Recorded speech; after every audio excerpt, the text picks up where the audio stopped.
দল নিষিদ্ধ করছে কোনো সমস্যা নাই, কিন্তু ভালোবাসা কি নিষেধ মানে? এদের এই দেশের অনেক মানুষের আবেগ আর ভালোবাসার সাথে আওয়ামী লীগটা জড়িত আছে। আপনি তাদের ভালোবাসা নিষিদ্ধ করবেন কি কেমনি? আপনার এই যে আওয়ামী লীগ নিষিদ্ধ করছে কোনো সমস্যা নাই, আওয়ামী লীগের আরো স্পিড বাড়ছে।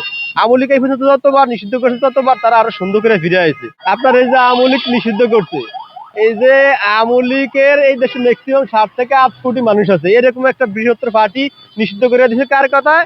হাসনাত আব্দুল্লাহর কথায়। হাসনাত আব্দুল্লাহ কেমন মহান পুরুষ যে যার কথায় এত বড় সিদ্ধান্ত নিতে হইব? আসলে হয়েছে গিয়া এই সরকার দিয়ে একটা কুলাঙ্গার সরকার। আপনার এই যে আওয়ামী লীগ নিষিদ্ধ করছে কোনো সমস্যা নাই, আওয়ামী লীগের আরো স্পিড বাড়ছে। আওয়ামী লীগ এই পর্যন্ত যতবার নিষিদ্ধ করছে ততবার তারা আরো সুন্দর করে ফিরে আসছে। এই জন্য আমি মনে করি আওয়ামী লীগ রাজপথে ফিরার সবচেয়ে বড় মাধ্যম হয়েছে দলের নিষিদ্ধ করা। এটা স্পিড আরো বাড়ছে। দল নিষিদ্ধ করছে কোনো সমস্যা নাই, কিন্তু ভালোবাসা কি নিষেধ মানে? এই দেশের অনেক মানুষের আবেগ আর ভালোবাসার সাথে আওয়ামী লীগটা জড়িত আছে। আপনি তাদের ভালোবাসা নিষিদ্ধ করবেন কি কেমনি? আপনার বাংলা ভালোবাসার টানে মানুষ আফ্রিকা, আপনার আমেরিকা, চায়না থেকে বাংলাদেশে ছুটতে আসে। আর আওয়ামী লীগের ভালোবাসার টানে, শেখ হাসিনার টানে 64 জেলার মানুষ কি ঢাকা আইতে পারবে না? আর এই ডাক্তার ইউনূসের মতো একটা এই যে ভাসমান কচুরিপানা সরাইতে কি আওয়ামী লীগ আমেরিকাতে B2 স্পিড বোমা আনন্দ লাগবে নাকি? ঢাকা শহরের যে আওয়ামী লীগের কর্মীরা এখনো আছে, ম্যাক্সিমাম 10 থেকে 20 লাখ লোক আছে।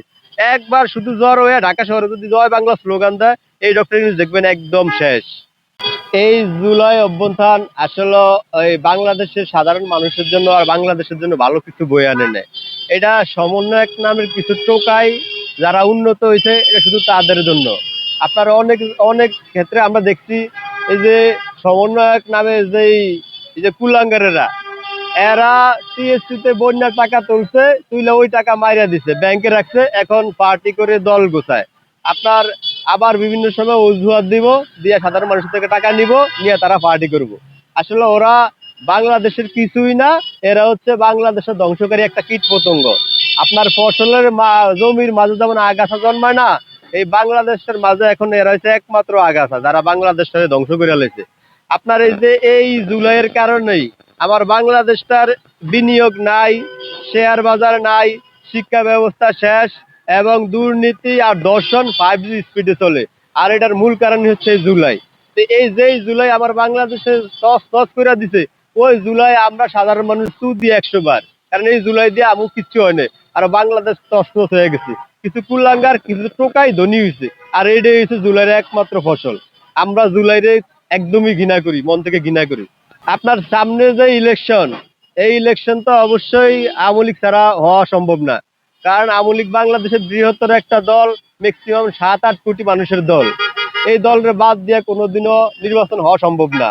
যদিও নির্বাচন হয়, যে সরকারি পরে ক্ষমতা আসে, উনি বেশি দিন টিকতে পারবো না। এই জন্য আসলে যারা রাজনীতি বোঝে, রাজনীতিবিদ, তারা মনে হয় এইরকম বৃহত্তর একটা পার্টিতে বাদ দিয়া নির্বাচন করলে মানে ভালো কিছু হইব না বাংলাদেশের জনগণের জন্য।